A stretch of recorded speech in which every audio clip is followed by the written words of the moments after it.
We'll guide you through how to use Claude Free, the AI chatbot by Anthropic. If you find this helpful, consider subscribing and liking the video. First, open your web browser and go to the Claude Free website by typing in the URL or searching for it in your preferred search engine. Once you're on the homepage, you'll see an option to sign up or login at the top right corner. If you don't have an account yet, click on Sign up and fill in the necessary details like your email and a password. You might need to verify your email, so keep an eye out for a confirmation email in your inbox.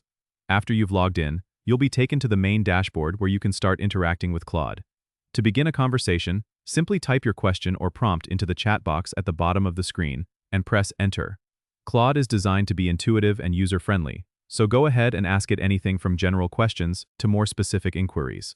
If you want to refine or continue a conversation, you can reply or ask follow-up questions in the same chat window.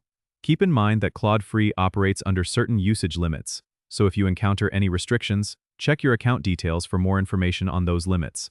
You can also explore the settings area to customize your experience, such as changing notification preferences or updating your profile details.